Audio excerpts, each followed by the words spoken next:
Bom, boa noite a todos. Vamos começar agora as nossas atividades. O tema da live de hoje é Desafios da Segurança Pública em Tempos de Covid-19. Como todos sabem, a segurança pública busca, acima de tudo, a manutenção da ordem pública, a tranquilidade e o respeito às leis e aos costumes, e mantém uma adequada convivência na sociedade. E por isso, nós devemos hoje receber com muita alegria o Dr. Paulo Berenguer, Dr. Eloy Mori Fernandes e o Dr. José Durval Lins Filho. Dr. Paulo Berenguer iniciará os trabalhos de hoje e possui graduação em Direito pela Universidade Católica de Pernambuco, mestre em Ciências Forenses pela Universidade de Pernambuco, foi consultor jurídico da Universidade de Pernambuco e assessor jurídico da Secretaria de Ressocialização de Pernambuco. Atualmente, ele é delegado especial da Polícia Civil do Estado de Pernambuco e tem experiências na área de direito com ênfase em direito processual penal. Dr. Eloy Mori Fernandes é advogado, atuante na área criminal e professor das disciplinas de direito penal e de processo penal. Possui experiências profissionais executivas na área de gestão, processos estaduais com verbas federais, Defensoria Pública do Estado de Pernambuco e Departamento Penitenciário Nacional. E o nosso doutor José Durval Lins Filho é graduado em Direito pela Universidade Católica de Pernambuco, especialista em Ciências Criminais e mestre em Direito Público pela Universidade Federal de Pernambuco. Além disso, realiza doutoramento em Bioética e Biodireito pela Universidade do Porto. Levando em consideração que a parte mais importante de tudo isso que nós lemos no currículo do professor Durval é que ele é professor da Universidade de Pernambuco e diretor da FECAP. Então, eu gostaria de passar a palavra para o Dr. Paulo Berenguer nesse momento, para que ele inicie as nossas atividades. Dr. Paulo? Boa noite a todos. Me ouvem bem? Sim. Sim. Ok, bom. Vou dar início à explanação, uma explanação simples, e foi pautada justamente no plano de segurança pública, no plano que foi desenvolvido pelo governo do estado de Pernambuco, a partir do momento do início da pandemia. Nosso trabalho será espelhado em alguns slides, até para tornar a explicação mais dinâmica, e acredito que em 10, 15 minutos nós vamos explicar qual foi a prioridade que foi dada pelos órgãos de segurança pública em Pernambuco para o combate à pandemia, ao Covid-19. Eu pediria à professora Rebeca para disponibilizar aí já o primeiro slide, para que a gente possa iniciar a explicação. Bom, muito se fala do trabalho integrado que tem sido feito pelos órgãos de saúde do Brasil, mas pouco se discute sobre a atuação essencial dos órgãos de segurança pública do nosso país. Portanto, essa live é uma grande oportunidade para que a gente possa explicar qual é a prioridade da segurança pública no combate a essa pandemia. Apesar de todos os esforços públicos e privados, o vírus, agora, no dia 25 de maio, ele continua em proliferação, não é? Inclusive, havendo a necessidade de, em algumas regiões do país, ser decretada a proibição total da circulação das pessoas, o tão falado aí lockdown, né? E o lockdown e a limitação da circulação de pessoas, ele gera prejuízos de sobremaneira na área econômica. Até porque as pessoas não conseguem circular, as pessoas não conseguem vender os seus produtos, não conseguem exercer a prestação de serviços, e todos nós estamos sofrendo muito com essa questão da crise econômica. Nesse cenário básico que a gente passou, as forças de segurança pública têm um papel fundamental. Diante da pandemia, as polícias tiveram de mudar as suas prioridades estabelecidas anteriormente e estabelecer justamente os novos desafios que nós estamos discutindo, que é o tema da nossa discussão. Em primeiro lugar, as forças policiais foram deslocadas para as ruas, justamente para impedir que as pessoas circulem. Mas existe uma diferença da decretação da quarentena ou do lockdown no Brasil com aquelas que foram decretadas na Itália, na Espanha, na França, por exemplo. Quem conhece as comunidades brasileiras sabe que é muito difícil garantir que naquelas áreas as pessoas fiquem em casa. Isso porque, na periferia, a maioria dos brasileiros sobrevivem da economia informal. Nesse contexto, a economia retrai e inúmeros trabalhadores estão sem receber, estão tendo dificuldades para a aquisição de alimentos, de medicamentos, né, tão necessários nessa pandemia, sobrecarregando, então, a polícia com o aumento da prática de crimes contra o patrimônio. É justamente os pequenos furtos, os pequenos roubos a estabelecimentos comerciais, a farmácias, etc. Isso aí demanda um deslocamento específico das forças policiais para combater esse tipo de crime. Em segundo lugar, o estresse causado pela doença tira as pessoas da razoabilidade. Hoje, por exemplo, eu comentei até com o professor Eloy, hoje, por exemplo, circulou umas fotos nas redes sociais de uma mulher que estava correndo nua pela Avenida Rui Barbosa.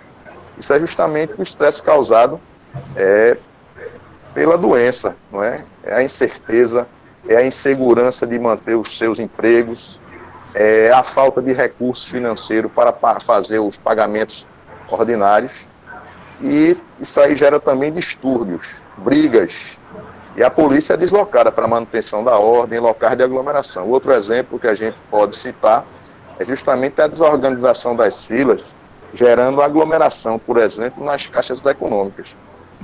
No entorno da Caixa Econômica existe uma série de crimes, estelionatos, clonagem de cartões para obtenção de auxílios emergenciais, venda de locais de fila, desrespeito à distância mínima exigida na aglomeração.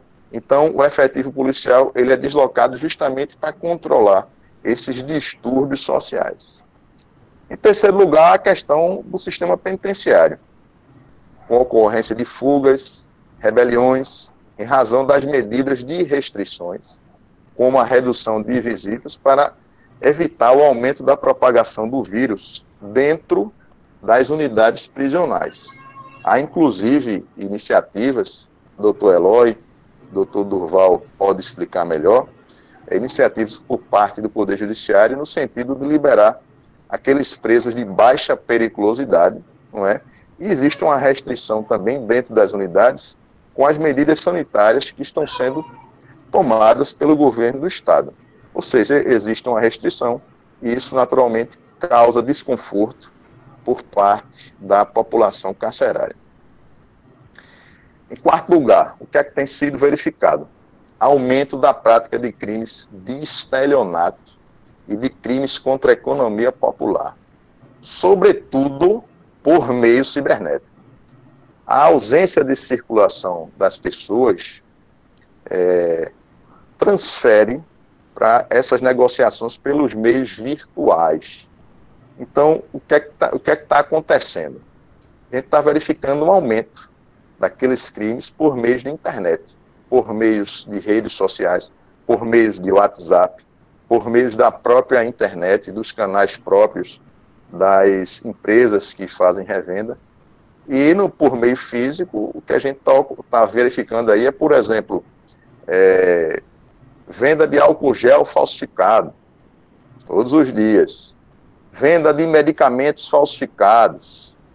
Superfaturamento na venda de produtos básicos, ocasionando crimes contra a economia popular. É o exemplo do aumento do preço inexplicável do gás de cozinha. É o estocamento de combustíveis para vender por um preço mais caro por parte do comerciante. É a água mineral, são os alimentos, são os medicamentos. Em quinto lugar, há a questão da atuação da criminalidade organizada, que diante da fragilidade da população, vai investir em alternativas para tirar vantagens da pandemia. O tráfico de drogas, ele depende muito da circulação das pessoas. Como as pessoas não estão circulando, a organização criminosa ela vai migrando para a prática de outras modalidades criminosas. Temos como exemplo roubos e furtos a bancos, roubos e furtos a caixas eletrônicos, a carros fortes, roubos e furtos de cargas e roubos e furtos de veículos.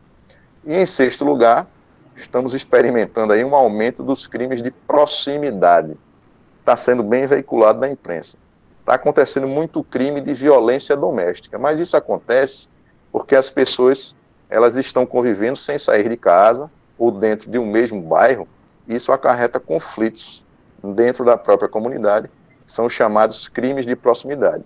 E o crime de violência doméstica, notadamente, é um crime de proximidade. Por isso, esse tipo de situação está aumentando, mas o Estado fez um planejamento para que as delegacias que atendem essas ocorrências, notadamente as delegacias da mulher, elas estão atuando com força máxima.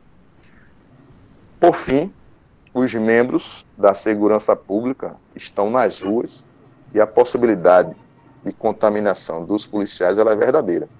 Ou seja, conforme foi explanado, nós estamos tendo uma grande demanda por parte das forças de segurança e, ao mesmo tempo, uma diminuição do efetivo em razão da contaminação real dos policiais, o que gera uma enxuta alocação dos recursos. Nós, no mês de maio, isso é sazonal, isso é cíclico, né? Mas chegamos a ter 41% do efetivo contaminado. Agora, isso aumenta um pouco, diminui um pouco. 41%, eu estou falando, é o máximo que a gente chegou com a perda de efetivo em razão da contaminação dos policiais. Hoje, 25 de maio, nós estamos com cerca de 20% dos policiais contaminados. Então, o pico de contaminação interna, né, das unidades policiais, ele está caindo e a gente espera que isso aí também se reflita na população.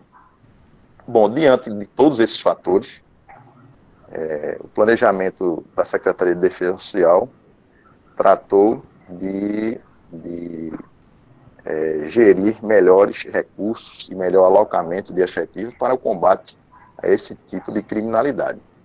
Com o aumento dessas pessoas infectadas pelo coronavírus, e em razão da proteção de toda a comunidade pernambucana, o governo estadual, através de seus órgãos operativos, em cooperação com os órgãos federais e municipais, editou um marco regulatório que proíbe todas as formas de aglomeração.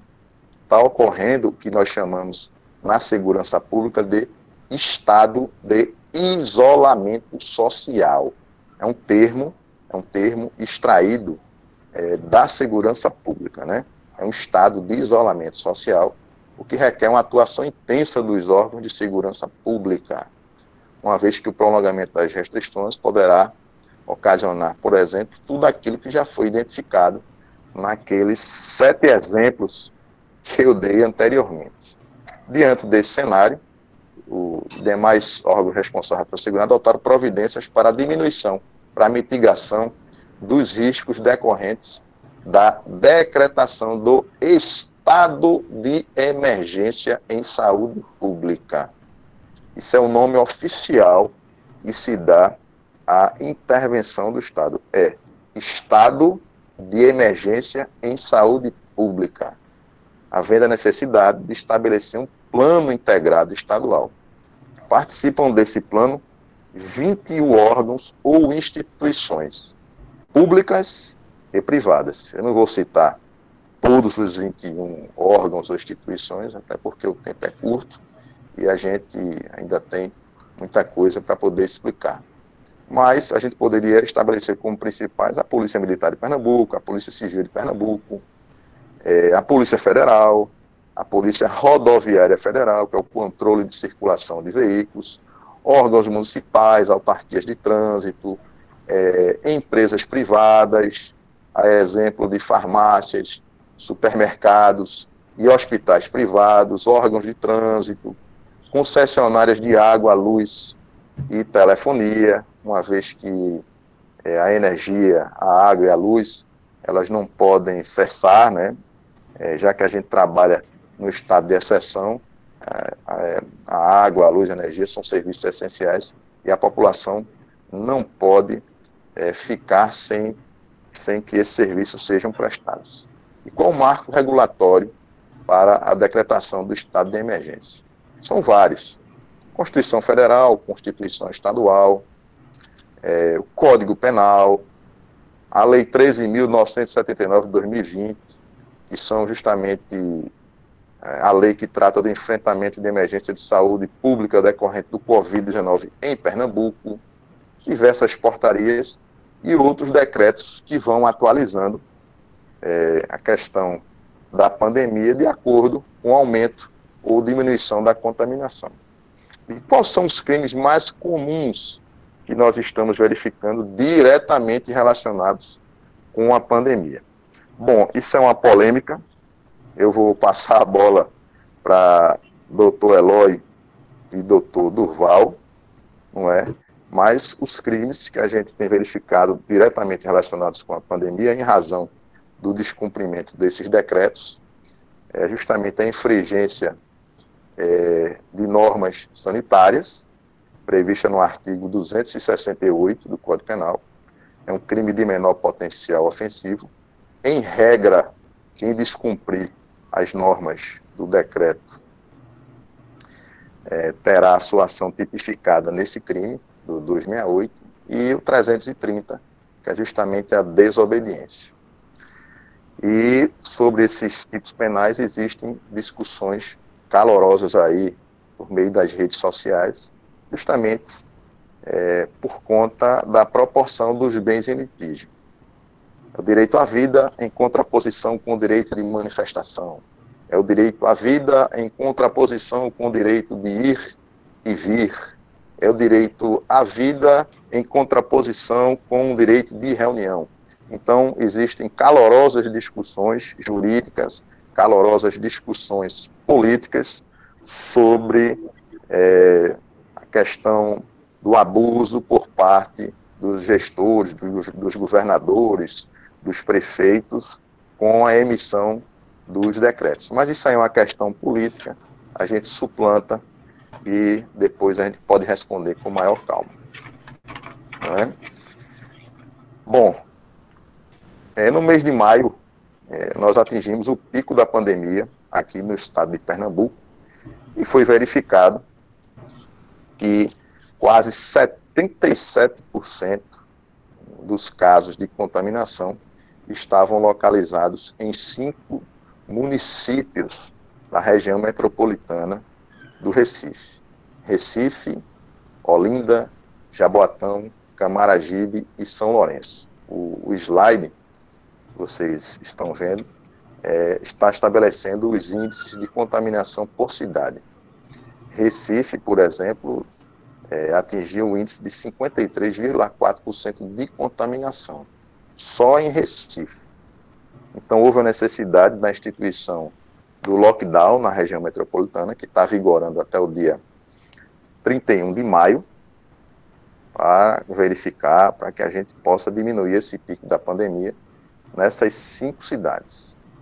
E, estrategicamente, foi escolhida pelo governo do estado para o trabalho de redução desse pico da pandemia. Bom, e nas considerações finais, afinal de contas, nós estamos aprendendo muito com essa questão do combate à pandemia. Existe uma mudança de foco por parte dos órgãos da segurança pública. O combate à pandemia ele exige uma atuação muito mais humanitária dos órgãos de segurança pública, uma atuação muito mais social, certo? Mudando o foco de combate exclusivo à criminalidade. O trabalho primordial dos órgãos de segurança pública é um trabalho de orientação e é um trabalho de auxílio, um trabalho de ajuda. Afinal de contas, todos nós estamos sofrendo com esse Covid-19. O segundo desafio é uma maior aproximação com a sociedade, é uma oportunidade, melhorando a compreensão para que essa relação seja estabelecida, seja amadurecida. A polícia, ela é vista por muitas camadas sociais como arbitrária, como abusiva, mas isso é uma grande oportunidade para que a gente estabeleça e para que a sociedade entenda como é desenvolvido o nosso trabalho, não é? O terceiro desafio é a utilização de tecnologias, já que não existe uma relação de pessoalidade, não é? Relativizando o brocardo da pessoalidade, tanto a Polícia Civil, tanto o Poder Judiciário, a Defensoria Pública, a Advocacia e o Ministério Público estão atuando através de recursos tecnológicos. Os autos de prisão em flagrante, as medidas cautelares estão sendo encaminhadas prioritariamente através de e-mail. O Poder Judiciário já está se organizando com relação a isso, o Ministério Público também, e a utilização de tecnologia está relativizando o brocardo da pessoalidade tão existente aí no direito processual penal brasileiro. Então, a utilização de novas tecnologias é um desafio muito grande para a segurança pública, sobremaneira também no processo de registro de ocorrências, né? Outro desafio é a priorização na alocação de recursos financeiros e efetivo policial para combate às situações de estado de exceção. Nós estamos aprendendo muito com essa situação do Covid-19 e esse planejamento, essa alocação de recursos financeiros está sendo melhor priorizada. Existe também a questão interna. Deve haver, que também é um desafio, né? Deve haver o melhor planejamento para tratamento de saúde de efetivo policial, pois a contaminação é uma realidade no serviço de segurança pública. E, por fim, é uma definição, não é? Existe a necessidade inequívoca da utilização das forças de segurança no combate à crise mundial de saúde. Os efeitos da pandemia, elas se comparam ao de guerras mundiais e de grandes crises. Estamos diante aí do maior desafio das nossas vidas. A gente está saindo do comum para entrar no extraordinário. Então, nós precisamos das forças de segurança para a condução desse caos. Bom, isso é o que eu tinha para explanar para vocês, e eu agradeço muito a todos a oportunidade. Estou à disposição aí para esclarecer qualquer dúvida aí. Obrigado.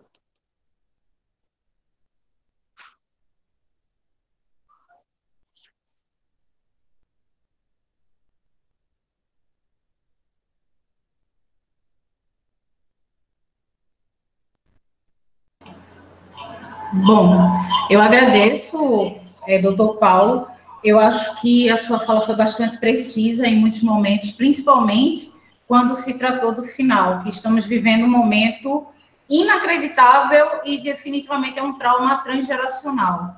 Por esse motivo também eu agradeço pela explanação e acredito que muitas dúvidas surgirão a partir daí, que são dúvidas necessárias. Algumas já foram adiantadas pelo Instagram, e foram das mais variadas possíveis, desde das questões de quais são os limites da segurança pública em relação aos direitos fundamentais e liberdades individuais, até mesmo algumas um pouco mais jocosas, do tipo, será que eu posso passear com o meu cachorro? Será que eu serei preso se passear com o meu cachorro nesse momento? Mas isso ficará para um momento posterior, quando nós começarmos a dialogar de uma forma mais geral, né, com todos.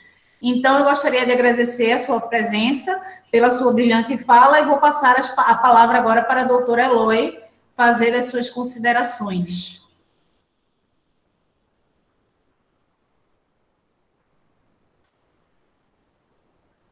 Eloy, seu microfone está... Estão me ouvindo agora?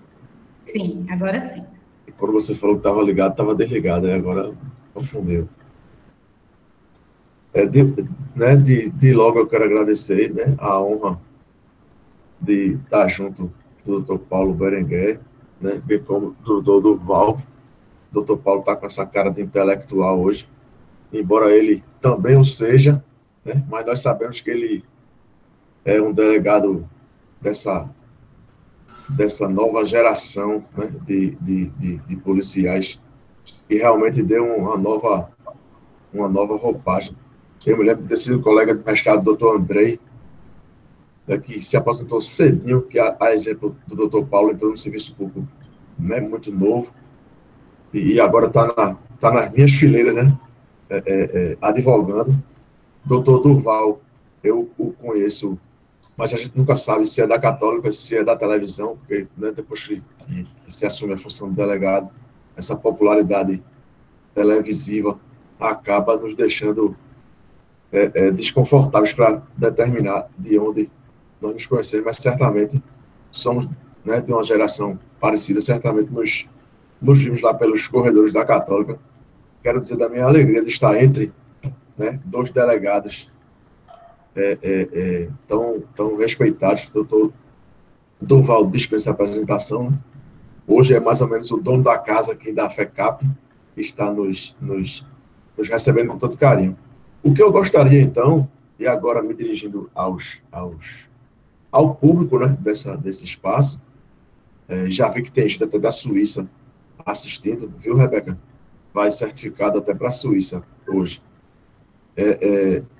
Mas dos poucos alunos que eu vi, Márcio, né, meu ex-aluno na Católica, aluno e professor ao mesmo tempo, Márcio é professor de português, né? E português a gente tem um respeito ininterrupto, né? Pode ser qual for o ambiente, que o professor de português tem uma certa aura assim, de autoridade intelectual. Mas vamos embora. Eu sugeri, eu penso então, doutor Paulo, que a exemplo da sua sinalização acerca das condutas, né, mais comuns hoje em dia, eu gostaria então de fazer um espelhamento, né, fazer uma interface com as informações recebidas pelos alunos em sala de aula, né, adequando a sua fala técnica, a sua fala empírica, né, vamos dizer assim, passando mais superficialmente pela teórica, e eu gostaria de trazer um pouco para a teórica, não sem antes apontar alguns fundamentos dogmáticos, em especial normativos, para o que a gente vai tratar. Então, eu vou tentar, na minha fala, primeiro, apontar a repercussão genérica, né, geral, desse aspecto da calamidade pública, né, que é o que a gente está vivendo hoje. Aliás, uma calamidade pública existente tanto no plano natural, né, quanto no plano jurídico, uma vez que foi decretada pelos poderes, né, pelos entes federativos em todas as suas instâncias judiciais e, inclusive, especialmente legislativas. Mas eu quero destacar, de início, a existência de uma agravante genérica, né, no famoso artigo 61, lá da parte geral do Código Penal, que sugere uma agravante para todo e qualquer crime, né, ocorrido durante uma calamidade pública. E como a palavra é calamidade pública, nós temos o complemento, né, a chamada norma penal em branco, né, complementada pelo decreto ou pelo ato normativo do Poder Legislativo Federal, apontando que nós estamos, de fato e de direito, né, sob a calamidade pública. Do ponto de vista dos comportamentos determinados pelo poder público, né, nós temos, nas várias esferas, e nesse caso estaduais e municipais, primeiro, o uso da máscara, né? Segundo, a restrição de circulação em vias públicas.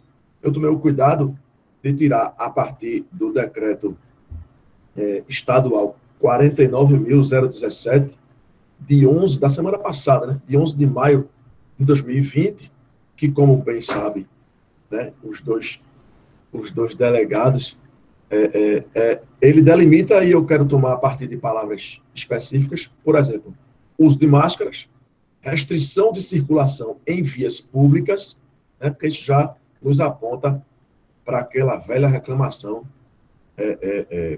que tem se tornado comum, do famoso e o meu direito sagrado de ir e vir, né? Restrição ao uso de veículos, Já tem gente querendo desconto no IPVA, né, porque está tendo que deixar o carro em casa em dias ímpares ou pares, a depender da sua placa. Então, define as chamadas atividades essenciais, certo? Aí, dono de magazine resolveu vender arroz e feijão para poder se enquadrar e assim abrir. E assim, né, a gente vai buscando. Então, com relação às sanções, a primeira sanção, doutor Paulo, eu me atrevo a dizer que houve uma certa chuva no molhado, né? Porque condução do infrator à delegacia já é eu não digo nem uma sanção, mas, né, uma prerrogativa policial lícita, né, lícita, porque está em exercício regular de um direito e, ao mesmo tempo, no estrito cumprimento de um dever legal, aliás, não o cumprindo, né, quem comete crime é o policial que não conduz, para exatamente a pessoa responder pelo crime. Com relação a uma sanção, vamos dizer assim, uma sanção estadual, veio a tal da remoção do veículo. Então, eu alinhei essas 4 ou 5 principais restrições de comportamento, né, na nossa liberdade em geral. Essas 2 sanções, eu quero tomar especialmente a segunda como a principal, ou como a novidade, né, que seria a remoção do veículo. E aí já geraria no aluno, né, e no estudante, e no cidadão em geral, que eu acredito que nosso público aqui seja eclético nesse aspecto, a reclamação, né, o governador pode, né, o prefeito pode, a guarda municipal, o guarda municipal, que, repare, nem arma na cintura tem, ele pode, né, me parar na Avenida Boa Viagem, né, de repente o morador de comunidade não tem essa discussão, né? Veio fardado, ele já, né, pode ser azul, pode ser preta, pode ser qual seja a farda. Então, as condutas mais comuns, né, para partir do comportamento e em busca desse enquadramento jurídico penal, vamos dizer assim, seria sair de casa fora das hipóteses, né, seja das hipóteses de não sair de casa com seu carro, não sair de casa no dia que você não pode, etc. A falsificação do álcool em gel, né, muito bem lembrada pelo doutor Paulo. Por exemplo, vendeu o 46 pelo preço dos 70%, já que eu fui que descobri que o 46 é aquele álcool que a gente passava antigamente nas academias, né, para limpar o tatame lá. Então, e por último, né, em terceiro lugar, agir, doutor Paulo, deliberadamente com o objetivo de contaminar pessoa determinada. Então, eu parti desse espectro, né, de 3 comportamentos eventualmente comuns, né, o terceiro talvez nem tão comum, mas, enfim, né, imagine, né, com essa informação aí de que a pessoa, o servidor público, ele pode ter 6 meses de serviço, né, que se morrer em razão da Covid, o herdeiro vai receber 100% do vencimento. Eu não sei se toda esposa, todo marido de servidor público está sabendo disso em Pernambuco. Isso pode, né, de repente, imagine, quem é que vai saber?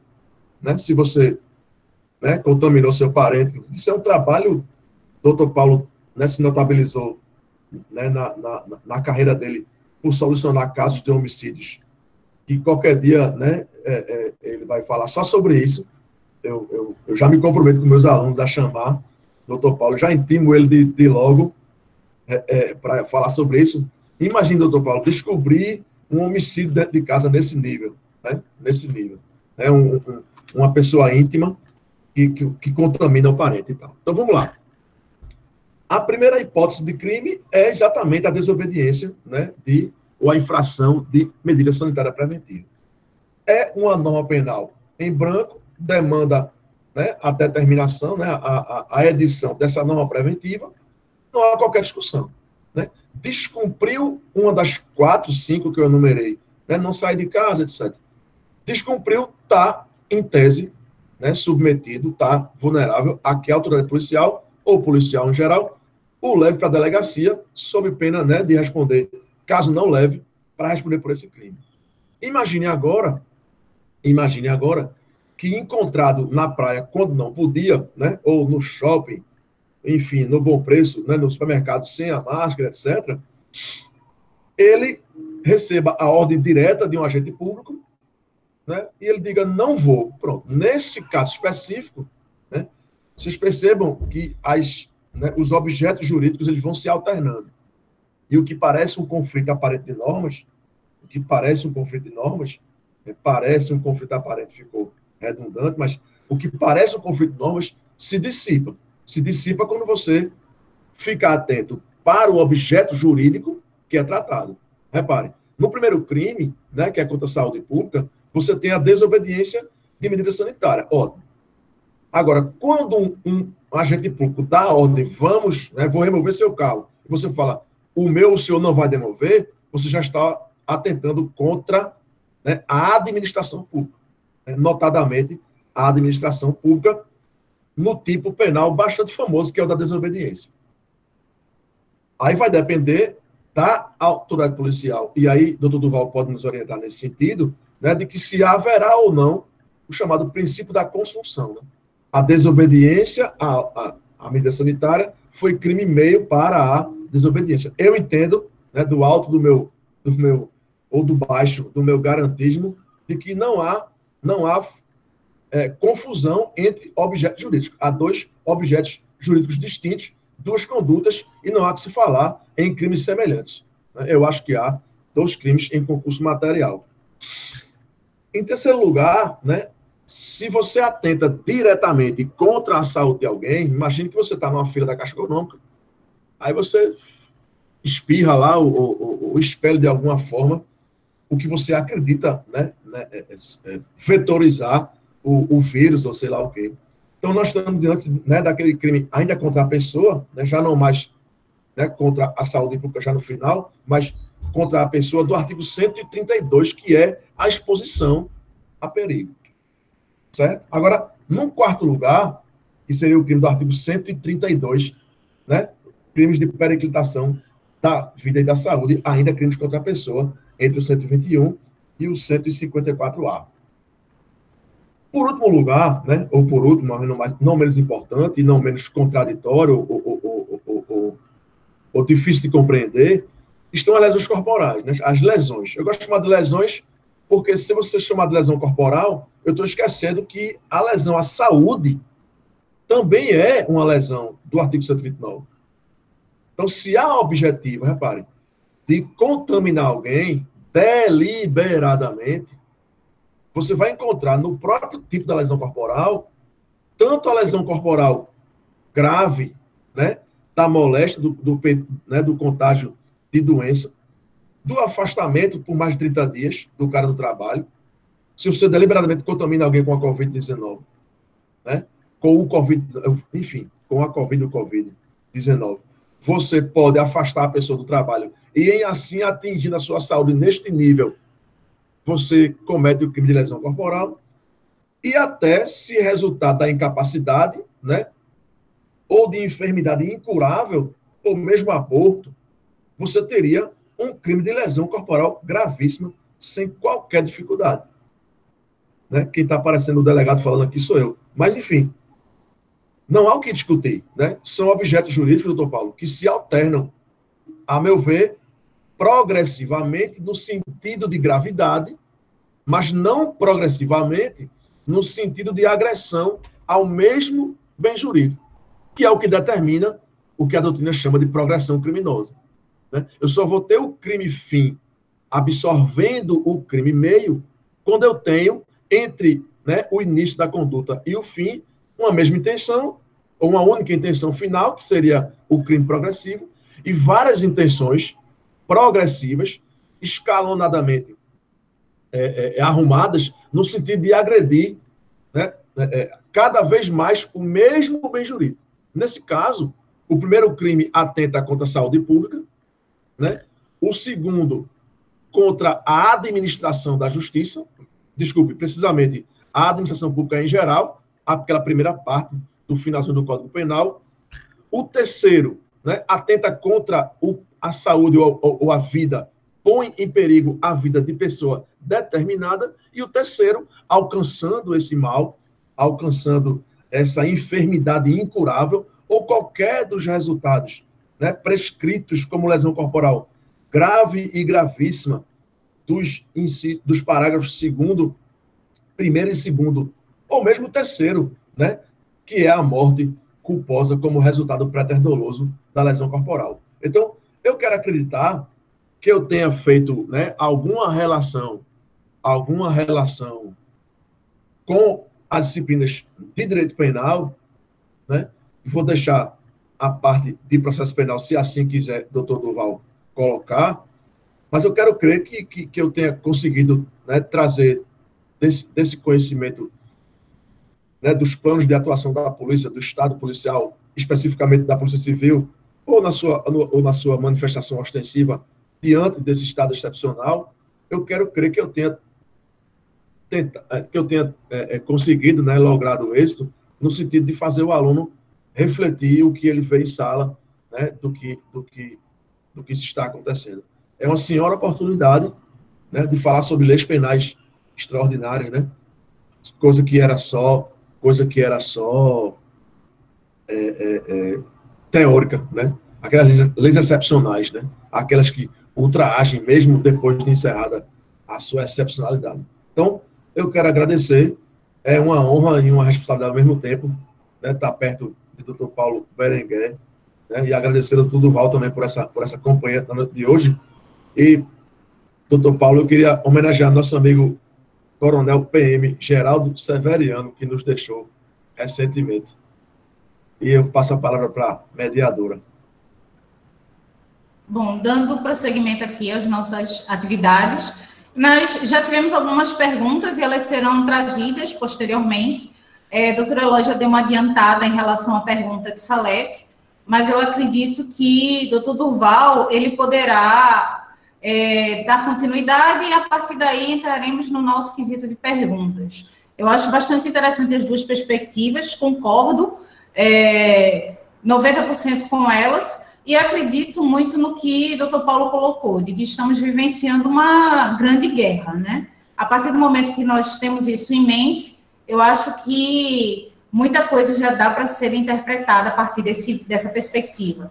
Passarei a palavra agora para o doutor Durval, e mais uma vez agradeço a participação. Olá, boa noite a todos. Eu inicio agradecendo a professora Rebeca pelo convite gentil que foi feito para que eu tivesse a oportunidade de participar desse momento, sobretudo dividindo essa oportunidade com pessoas que têm toda a condição, toda a capacidade e vivência, não só do ponto de vista técnico, mas também dogmático, teórico, para fazerem uma abordagem qualificada, como fizeram, acerca da segurança pública e desse cenário, né, de desafios e de expectativas gerados pela pandemia. Eu quero, portanto, antes mesmo de adentrar a matéria, cumprimentar o doutor Eloy. Eloy, nós nos conhecemos da Universidade Católica mesmo.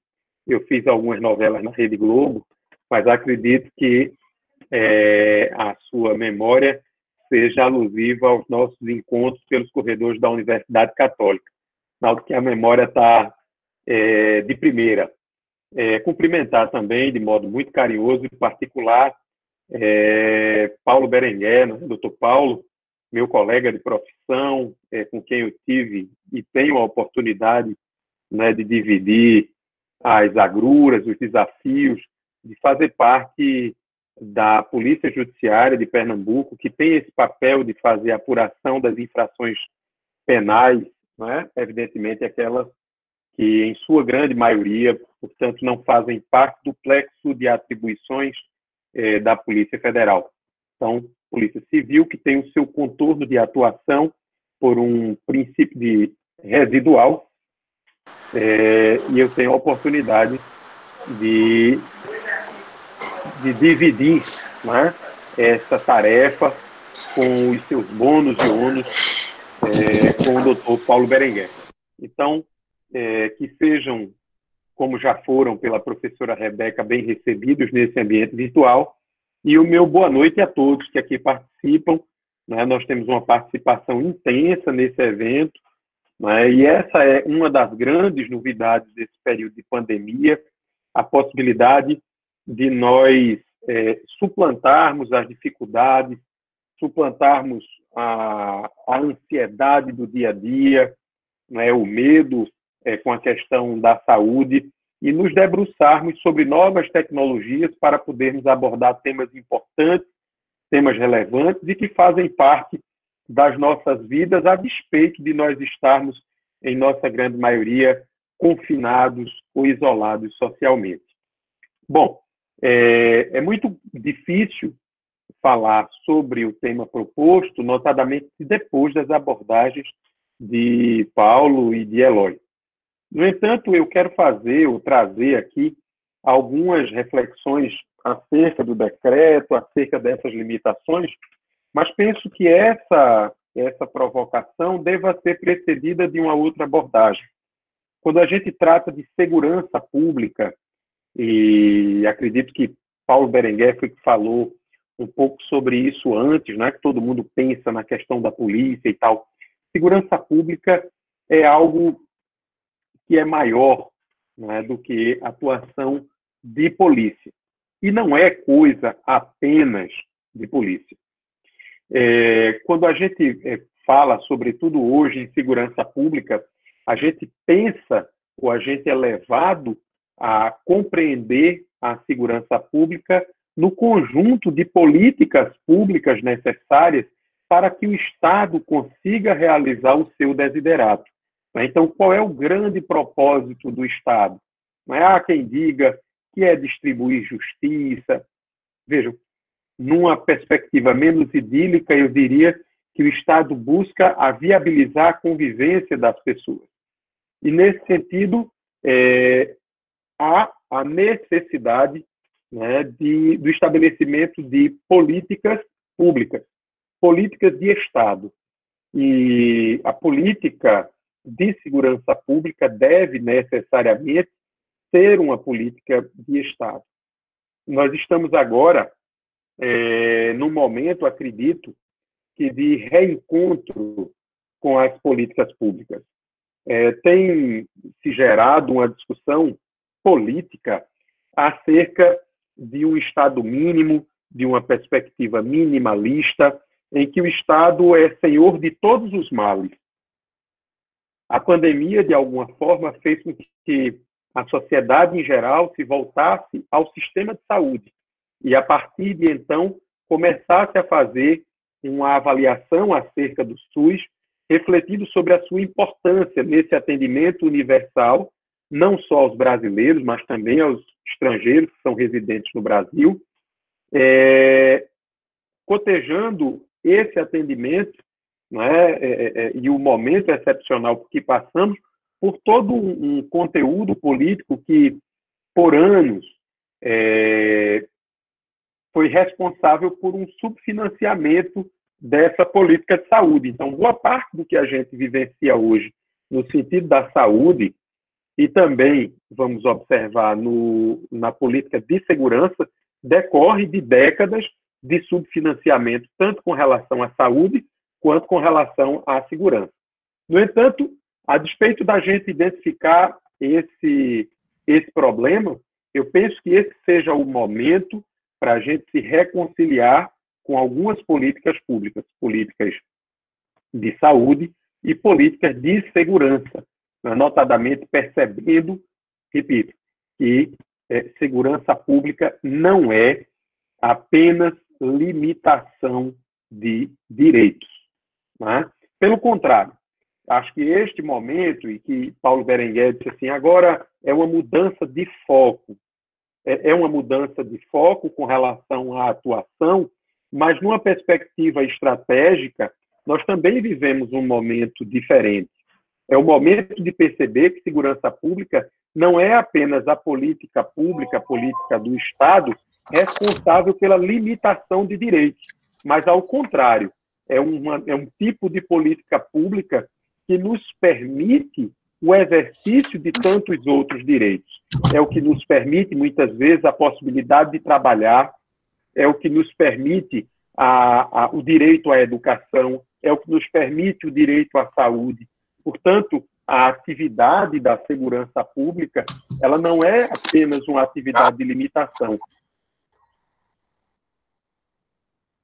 Tá? Como pressuposto para o exercício de tantas outras atividades. E, portanto, talvez por isso, talvez por essa percepção agora, é que nós estejamos diante, sim, de vários desafios, mas também de uma enorme janela de oportunidade, né, para que possamos promover e sermos partícipes dessa reconciliação da sociedade com as políticas públicas, em especial as políticas públicas de saúde e de segurança pública. Quando a gente fala de segurança pública como uma política responsável pela possibilidade, pelo exercício de outros direitos, né? É importante também lembrar, fazer um resgate do que a própria Constituição Federal nos coloca lá no artigo 144, quando diz que segurança pública é dever do Estado, mas é também direito e responsabilidade de todos. É isso, né? Esse direito, mas também responsabilidade de todos. Portanto, estamos todos nós, e esse artigo 144, não sei se vocês chegaram a observar a decisão acredito que foi do ministro Celso de Mello, não, do ministro Rogério Schietti, não é, ao denegar um habeas corpus impetrado por uma deputada estadual em face a esse decreto 49.017, né? Somos todos nós corresponsáveis, não é, pela segurança pública. Então, polícia civil, polícia militar, corpo de bombeiro, polícia federal, laboratórios estaduais, universidades de Pernambuco, universidades comunitárias, família, igrejas, organizações não governamentais, empresas públicas, empresas privadas, órgãos de imprensa, somos todos corresponsáveis pelo exercício desse direito, né, para que nós possamos, de fato, gozar e fluir desse direito à segurança pública, que é prerrogativa para o exercício de tantos outros direitos.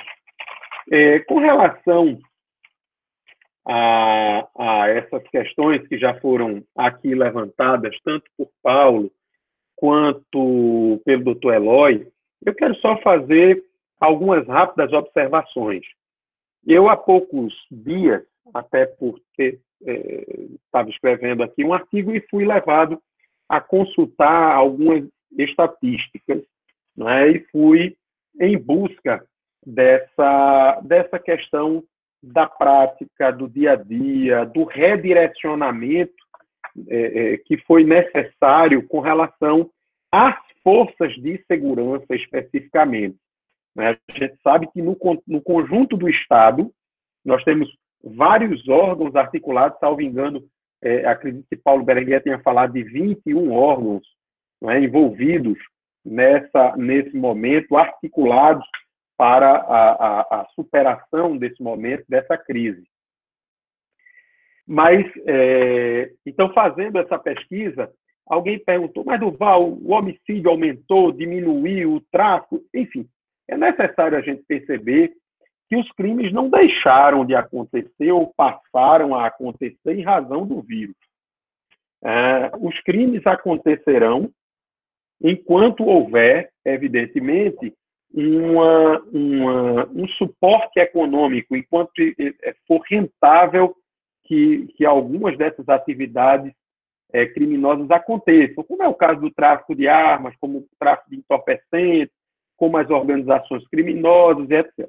E, paralelamente a isso, nós temos crimes que serão estimulados ou não a partir deste cenário de pandemia, do comportamento da população e dos desdobramentos que esse cenário nos levar. Então, o que tem sido mais relacionado a isso, Paulo já colocou muito bem, né, a questão das fraudes, né, dos estelionatos, notadamente com relação ao público mais vulnerável, que são aqueles normalmente info-excluídos, mas que, por estarem neste momento recolhidos, né, acabam tendo um contato mais farto com a internet, com os computadores.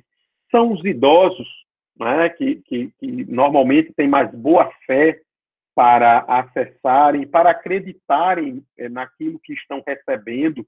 A gente está vivendo um momento em que há uma verdadeira epidemia de fake news, né? Seja no cenário da política, seja no cenário do Covid, seja em qualquer desses cenários que estão sendo colocados, de cura, enfim, remédios milagrosos.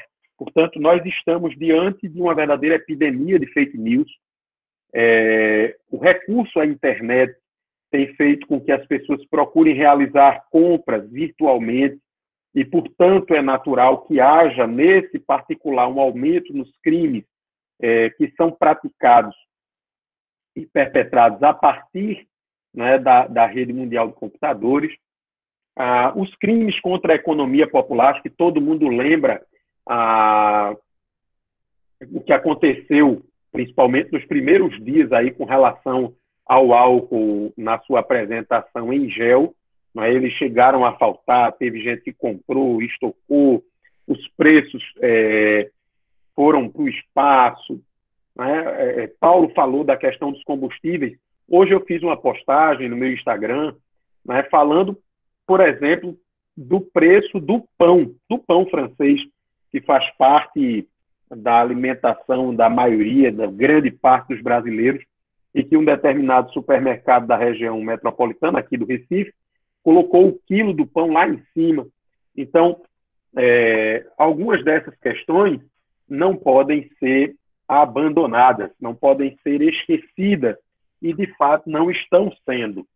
Né? Da mesma forma que o crime tem se ocupado e tem se utilizado do computador, da internet, nós contamos também com uma delegacia virtual cuja esfera de abrangência com relação aos registros foi ampliada. Ela começou mais tímida, hoje já se pode registrar outros tipos penais na delegacia virtual, mas é necessário ainda, e essa é uma excelente janela de oportunidade, que a gente consiga ampliar ainda mais, democratizar ainda mais o acesso das pessoas à polícia judiciária, para que elas possam notificar esses crimes a despeito do isolamento social.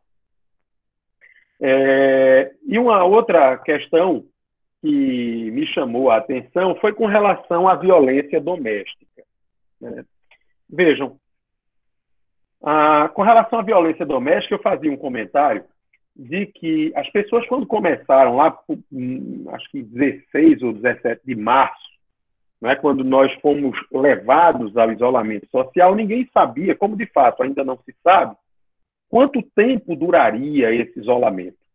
E o que aconteceu foi o seguinte: muita gente foi para o isolamento social imaginando que estava, entre aspas, aí, de férias, né, supondo sinceramente que nós teríamos um breve intervalo nas nossas atividades. E aí, como acontece normalmente nos feriados prolongados, né, nós começamos a ter um aumento nesses crimes de proximidade, mormente os de violência doméstica, em que havia ingestão, muitas vezes, de bebida alcoólica e, em seguida, a violência doméstica contra a mulher sendo efetivada. Na perspectiva, entretanto, das estatísticas, em que, embora se possa falar de uma discreta elevação, o que acho que é importante a gente colocar é que não há uma relação direta, né, entre isolamento social e aumento de criminalidade. Não existe. Existem flutuações. Elas aumentam em determinados momentos, diminuem em outros tantos momentos. Né? Se a gente perceber, por exemplo, se vocês pegarem as estatísticas referentes ao primeiro quadrimestre do ano anterior, a gente vai perceber que existe uma certa em dados momentos, alguns tipos penais aumentam, outros diminuem, o que é absolutamente natural, né? Nós estamos vivendo um momento de excepcionalidade e de comportamento excepcional. Portanto, se é que a gente tem menos gente na rua, então as vias públicas ficam mais isoladas, a pessoa fica mais sujeita a determinadas abordagens.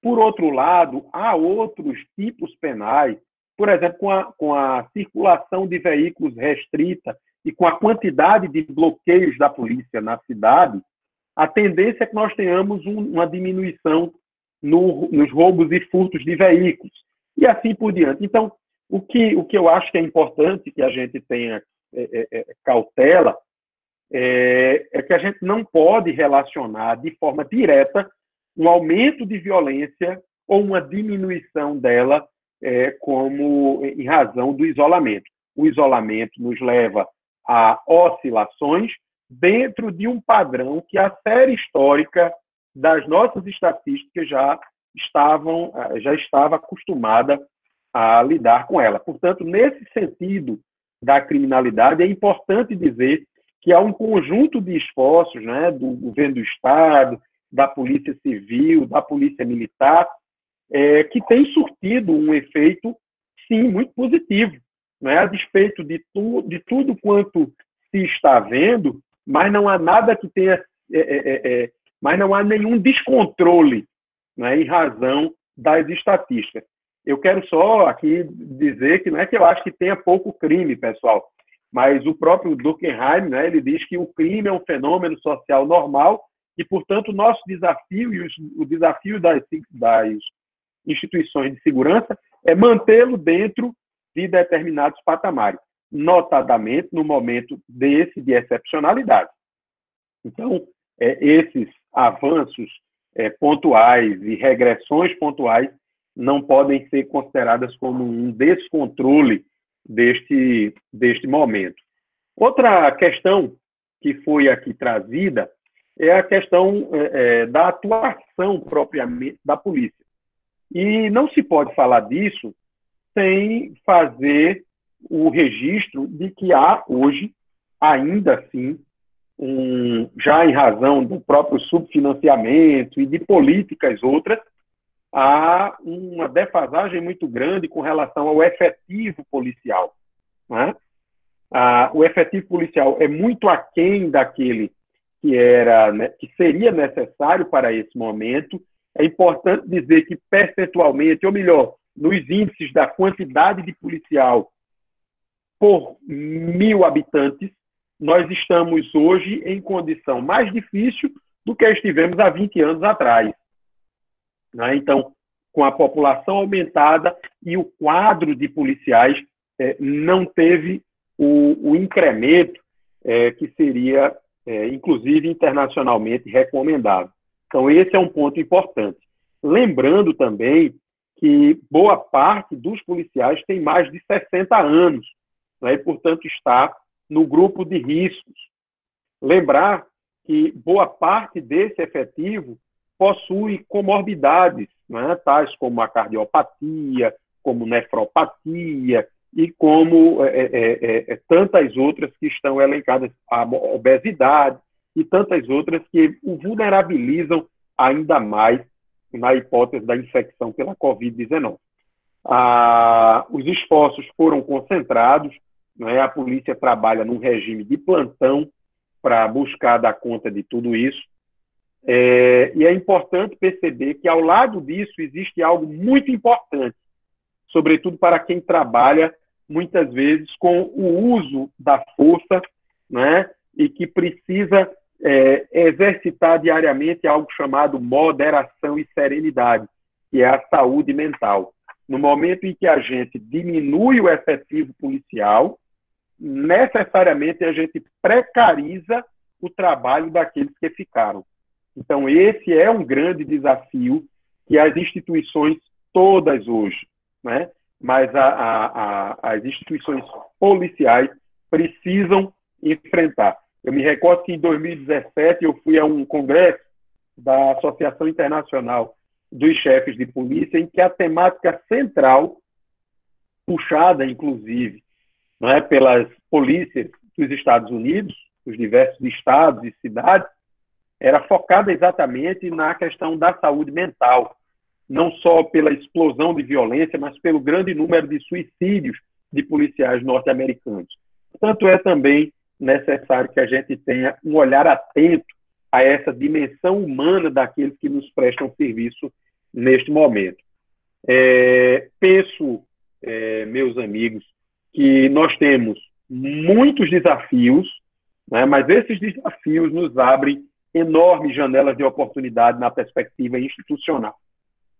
De todas essas dificuldades que foram aqui colocadas, a gente não pode esquecer que elas nos levaram a revalorizar a utilização da tecnologia, que elas nos levaram a olhar atentamente, mais uma vez, para a figura do policial, que essa situação, essas dificuldades, nos fizeram voltar a um desafio enorme, chamado integração. Nenhuma instituição policial teria a capacidade de enfrentamento a essa crise.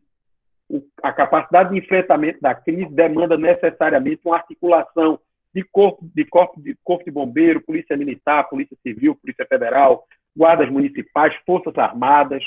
Não é? Portanto, é absolutamente necessário que a gente enfrente também esse desafio e consiga internalizá-lo para um cenário pós-pandêmico. No mais, percebam que as dificuldades de locomoção do dia a dia, de acesso pessoal, fez com que nós acabássemos introduzindo na rotina das instituições policiais determinados procedimentos e a utilização de alguns instrumentos. Né? Portanto, há um desafio a internalização dessas rotinas, desses procedimentos, dessas pautas de atendimento, também para o cenário pós-pandêmico. A gente não pode se utilizar disso apenas neste momento. Pelo contrário, neste momento, isso representa algo extremamente importante para a gestão da segurança, mas é absolutamente indispensável que essa pauta não seja abandonada para que a gente tenha a oportunidade de crescer e de aprimorar as instituições a partir desses instrumentos que estão sendo agora emergencialmente manejados. A gente tem uma coisa que é a situação da busca, não é, por descumprir determinadas normas. Não é? As pessoas começam a buscar formas de descumprir normas, como se não tivessem nada a ver com relação àquela situação. Então, há alguns dias, eu fui questionado, e acredito que isso depois vai ser aberto aqui para o debate, com relação a, por exemplo, se você precisa estar de máscara dentro do carro, do seu carro.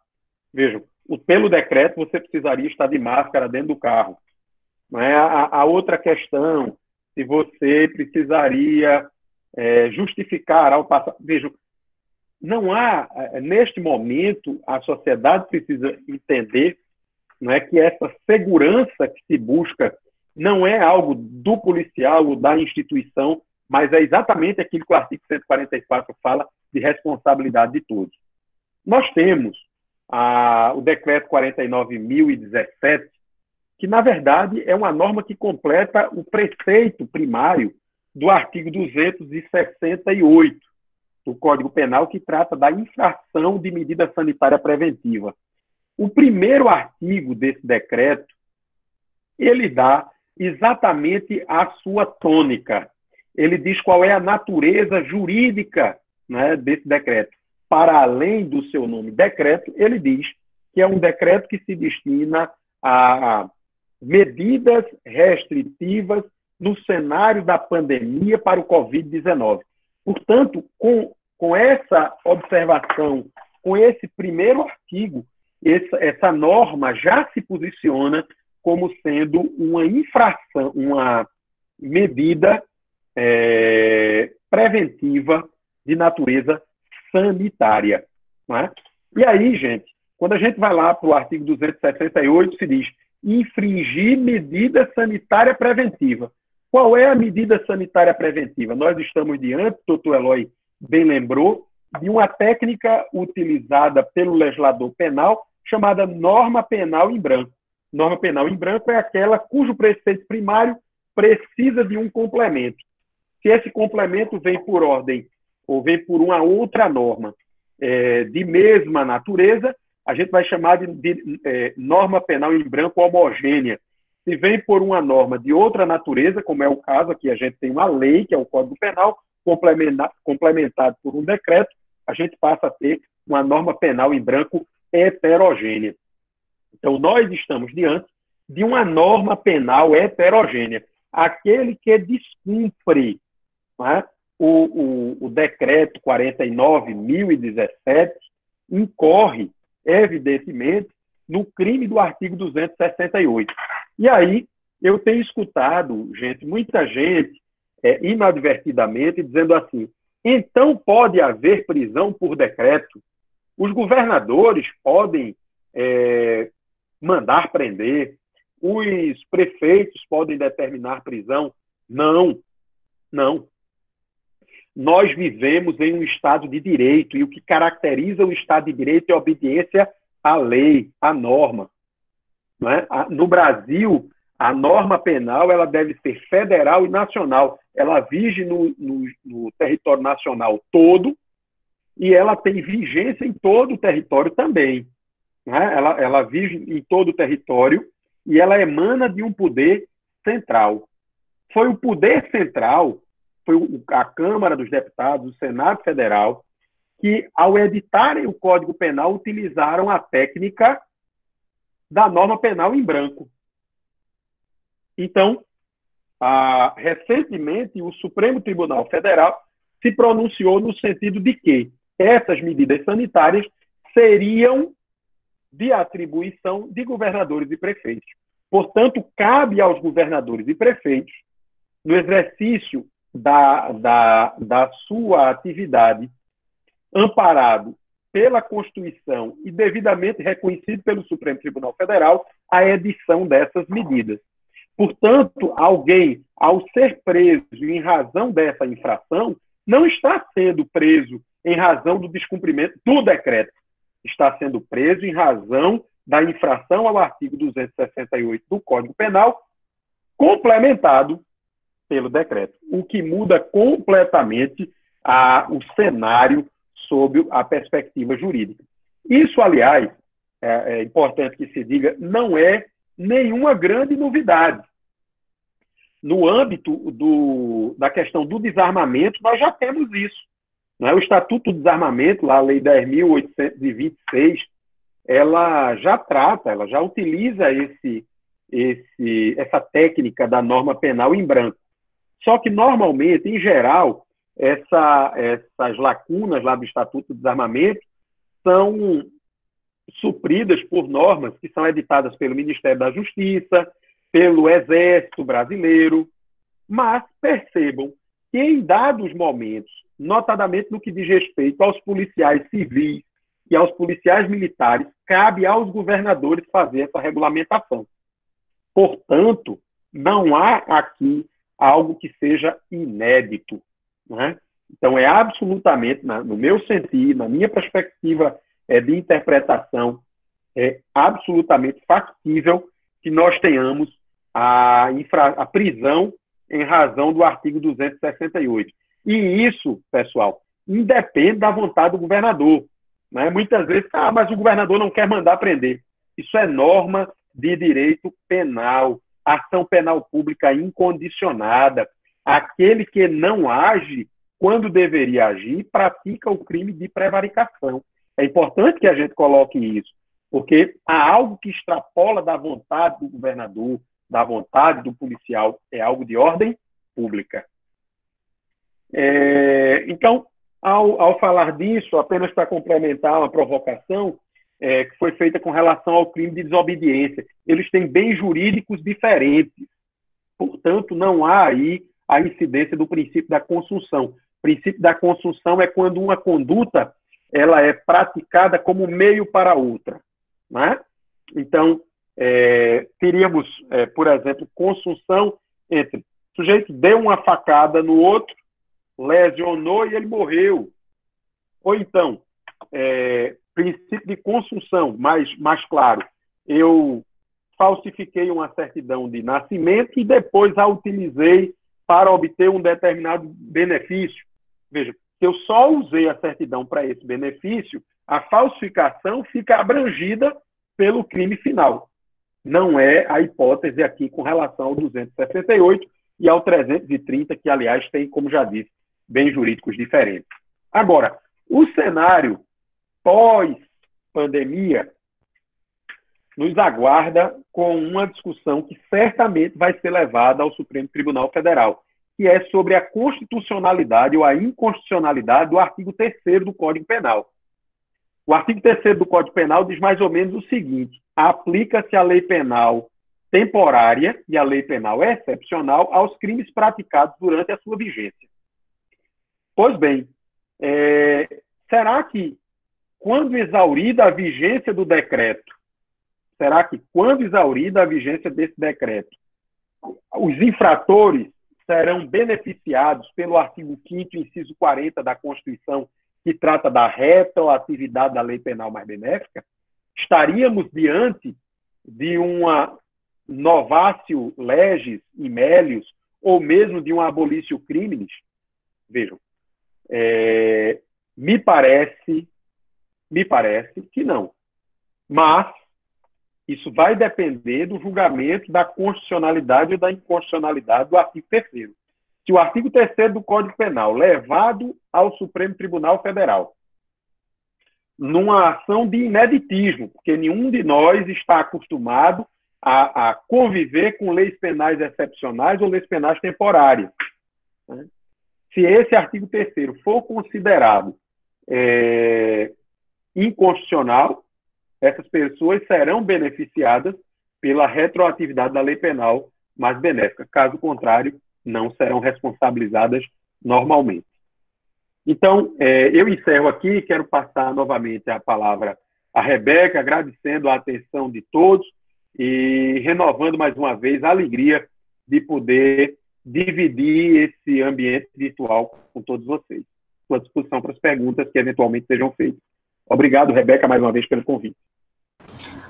Bom, eu agradeço muito as colocações realizadas aqui. Foi verdadeiramente uma aula. Eu não sei o público, mas eu particularmente gostei muito, achei extremamente proveitoso.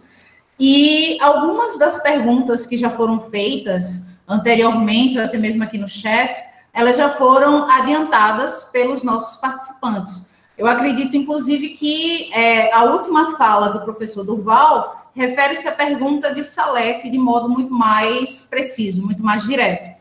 Nesse momento, eu já selecionei aqui algumas perguntas, algumas colocações para serem postas, e antes de fazer isso, eu gostaria de perguntar se vocês têm algum tipo de comentário, doutor Paulo, doutor Eloy e doutor Durval, efetivamente, que foi o nosso último participante, em relação à fala do outro, se vocês gostariam de fazer um comentário complementar, se gostariam de fazer algum tipo de colocação, enfim. Doutor Paulo, doutor Eloy? A minha sugestão é pelas perguntas do pessoal. Estou ansioso. Gostaria. O senhor gostaria perfeitamente, doutor Paulo. Tem a palavra.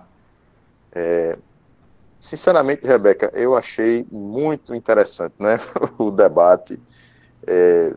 Inicialmente, a gente procurou estabelecer quais são os focos, qual é o objetivo do governo do estado de Pernambuco, e as explicações foram robustecidas pelas opiniões de Dr. Eloy e Dr. Durval, e foi muito proveitoso, né?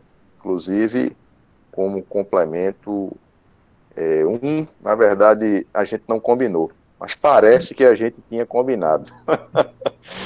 Então, eu fiquei muito satisfeito, muito feliz aí com a fala de Eloy e com a fala de Durval, e espero ter contribuído de forma oportuna para a discussão aí, para o esclarecimento dos fatos aí. Claro, claro.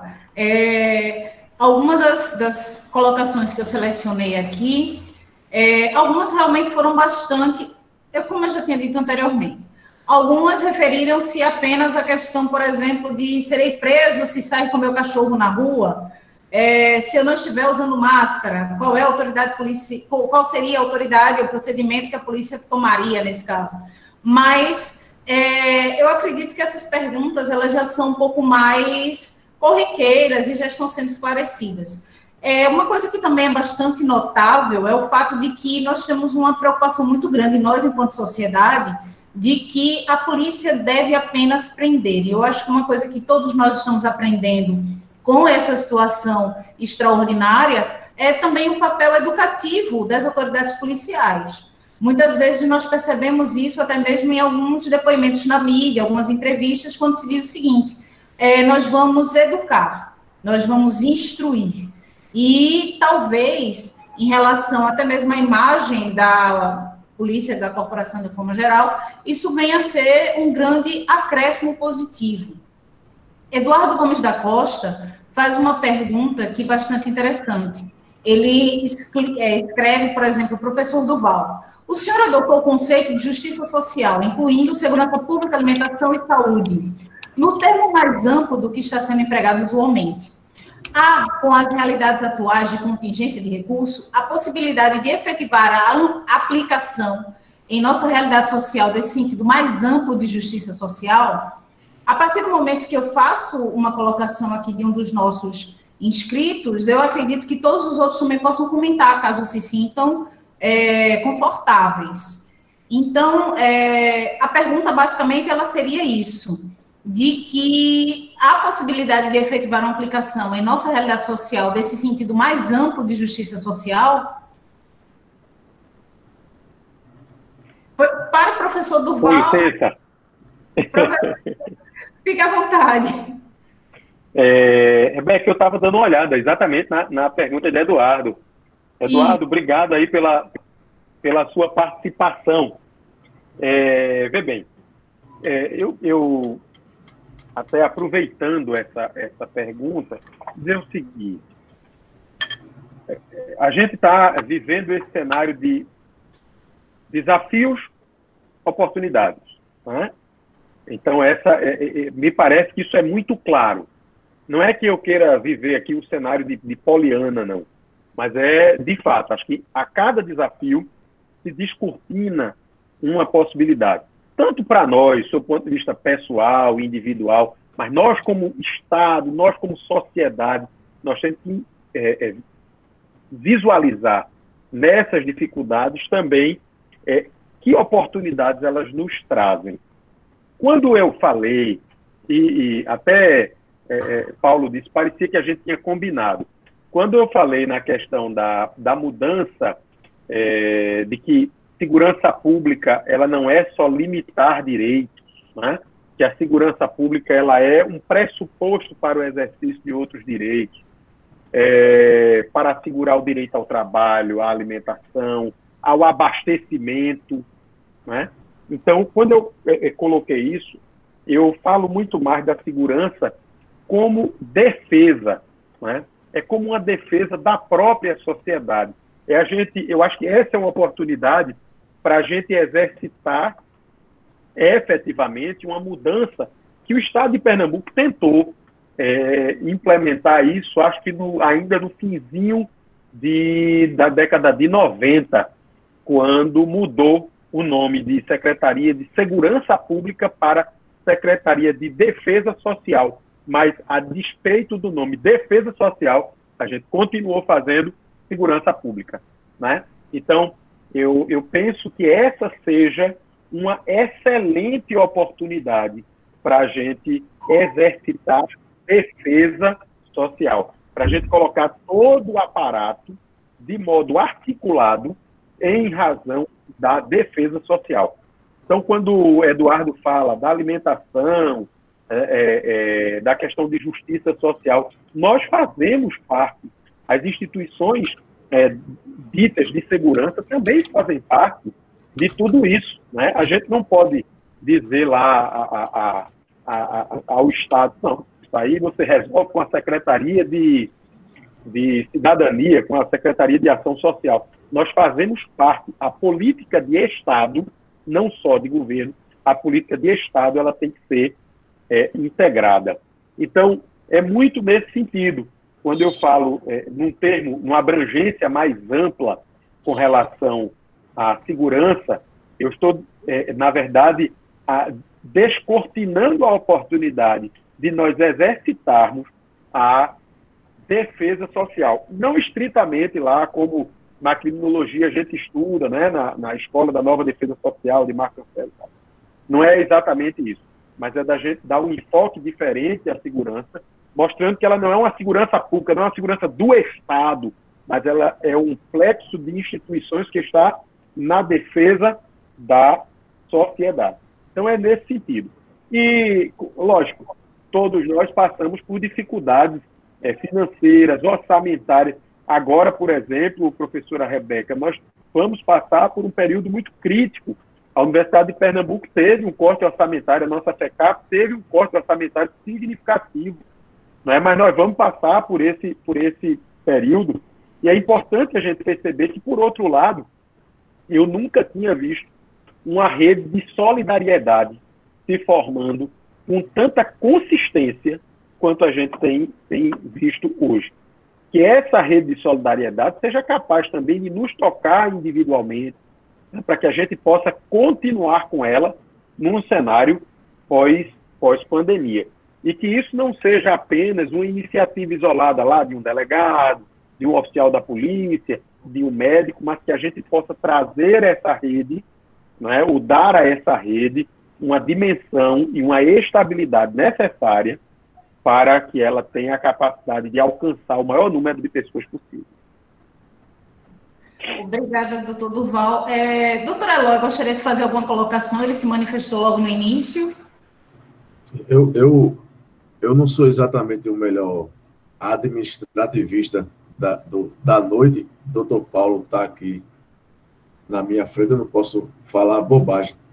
Mas o que eu entendo, acrescentando, mas sendo menos otimista do que o professor Durval, embora eu não discorde dele, talvez no mérito, mas sim na medida desse otimismo, é que nós não podemos ter um raciocínio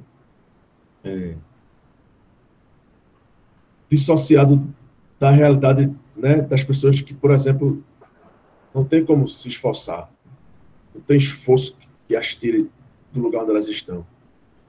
Não, essa pandemia, assim, para elas, não tem essa... Não olhe como uma oportunidade, isso não existe.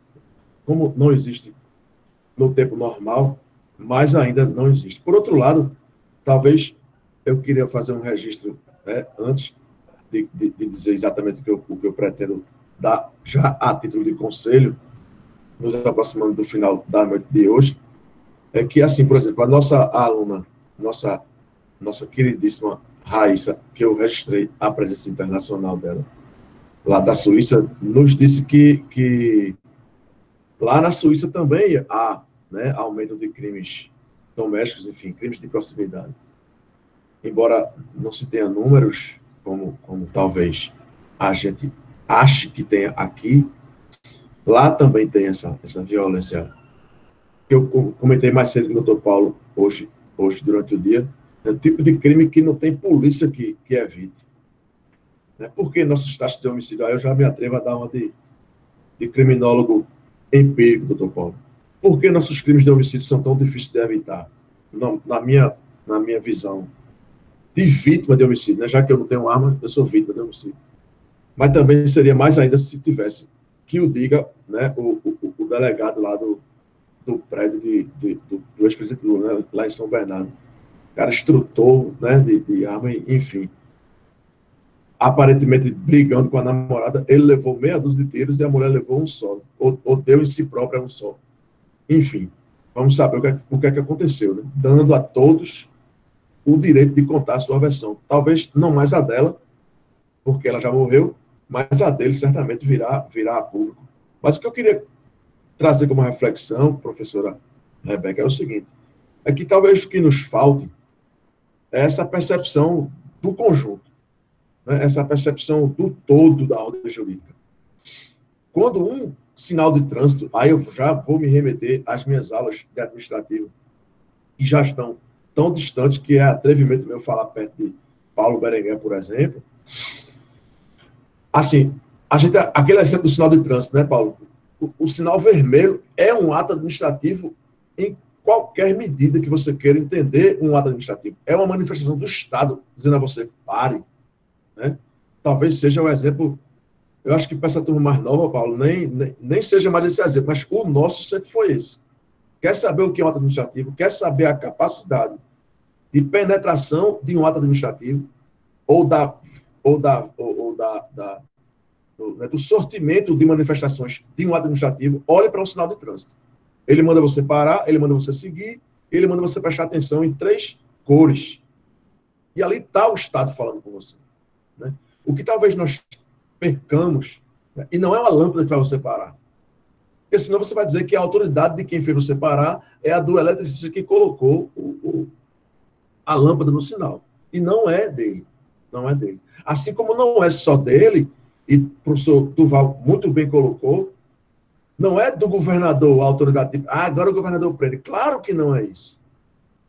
Né? Claro que não é isso. Eu falo, né, com mais veemência para um estudante de direito, mas eu posso cobrar essa mesma visão, essa mesma percepção do cidadão comum. Óbvio, né, que qualquer pessoa com o brasão do Estado, seja de qualquer ente da federação, ele representa o Estado, né? Ele representa a ordem jurídica. Então, a ordem é sempre a pontinha de uma pirâmide gigantesca, que é legitimada, inclusive, por nós, né, que damos a procuração lá de 2 em 2 anos, seja para prefeito, seja para, né, para os legisladores estrito sensu lá do Congresso Nacional. Então, assim, talvez o que falte, inclusive daqueles que exercem essa autoridade na ponta da linha, como diria, né, como se diz, é essa percepção. Né? Primeiro, que para alguns essa pandemia não é oportunidade nenhuma, não tem oportunidade alguma em pandemia, né? Para grandíssima parte, cada vez mais, né, significativa parte da população. Então não tem essa, aproveite para se inventar, né? Aproveite para se... Não. Tem gente que não tem chance alguma, né? Alguma. E de outro lado, a minha sugestão é de que quem for estudante, né, e quem já for formado e tal, passe a olhar para a ordem jurídica de um modo mais, vamos dizer assim, secularizado, né? Se a gente não conseguiu afastar Estado de igreja, avalie afastar Estado de política. Não há cidadão apolítico. Qualquer manifestação da cidadania, meu amigo Luiz Everaldo aí está com a camisa amarela, eu já posso atribuir uma série de deduções políticas da camisa dele amarela. As melhores do mundo e as piores. Mas por quê? Porque eu não posso ter uma regra, né, que a mesma leitura seja feita pela mãe de quem matou e pela mãe de quem morreu. Por que eu não posso ter? Porque ninguém se despe, né, dos seus preconceitos e das suas concepções políticas para entender. Né? Por que o guarda policial já experimentasse tomar um telefone celular da mão de um policial militar de farda preta, já experimentasse fazer isso. E o cara, na vida boa viagem, fez. Agora, por que o policial não reagiu, né, de modo como se espera, né, culturalmente que ele o faça? Porque foi, certamente, num ambiente em que ele se viu, primeiro, não esperava que o cara fizesse isso. Né? E segundo, na vida boa viagem. Ele já tinha certeza absoluta que já tinha milhares de varões daquela ali filmando. Foi aquele caso, inclusive, que foi postado pelo nosso presidente da República. Então, por que a gente nega a autoridade dessas pessoas? Porque a gente não as vê como essa ponta reveladora dessa ordem jurídica. Falta essa compreensão. Né? Medida sanitária. Não precisa ser de Paulo Câmara, não. Se o veterinário lá da Anvisa ou da Vigilância Sanitária Estadual disser não pode comer essa carne e você for lá e vender, você estará incidindo no artigo 268, que a infração penal de menor potencial ofensivo, não vai dar em nada, né, muito concretamente falando, mas dá a condução. Teve uma pergunta, não sei se foi de Luiz Everaldo, que perguntou assim, então quer dizer que a pena ou a sanção é só levar? Não. Levar é a obrigação para ele ser autuado pelo crime do 268, já respondendo a sua pergunta. E, mais uma vez, mandar um cheiro lá para a Suíça e agradecer a presença de todos aí. E se eu não falar mais, muito boa noite. Bom, realmente, algumas perguntas elas já estão sendo respondidas, né? À medida que os nossos participantes, os nossos palestrantes vão fazendo a sua explanação, essas perguntas elas já não cabem mais, levando em consideração que poderia se tornar repetitivo. Temos aqui, eu acredito que algo que o doutor Paulo mencionou, e Jailson Luiz Silva também colocou aqui. Embora ele tenha falado, eu acho interessante retomar, porque foi um caso que particularmente eu não conhecia, não tinha visto, mas recebi pelo WhatsApp e foi comentado aqui em diversos grupos particulares meus, que é justamente o caso da senhora circulando hoje em relação, nua, na Avenida Rui Barbosa. E ele coloca assim, como analisar criminologicamente falando dos casos de nudez de cidadãos das ruas do Brasil, inclusive como no caso veiculado na manhã de hoje na Avenida Rui Barbosa. Particularmente, eu acredito que isso tenha sido um caso de extremo estresse. Mas, de toda forma, eu gostaria que isso fosse esclarecido ou vir a... Mas já foi esclarecido, Rebeca, foi esclarecido. Já, que ela é uma pessoa, né, que... Foi um caso de extremo estresse, né?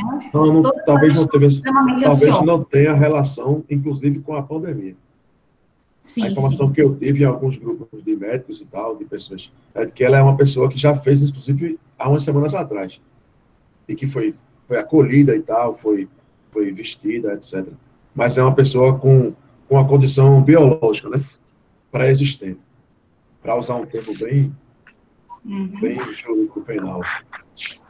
Bom, mais algum comentário sobre essas ou outras inúmeras perguntas?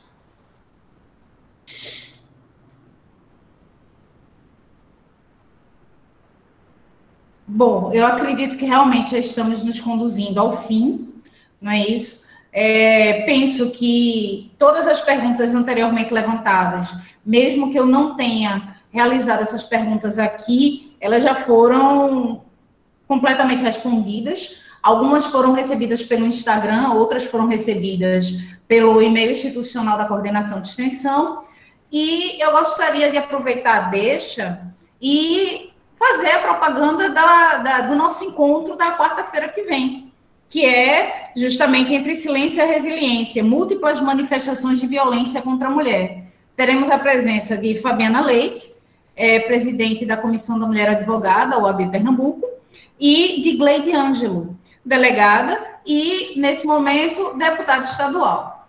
Aproveito e agradeço a presença e a ajuda de Camila Veloso, que sempre trabalha arduamente, não apenas pela extensão, mas pela UPE, pelo corpo discente, nos ajuda de maneira extremamente significativa.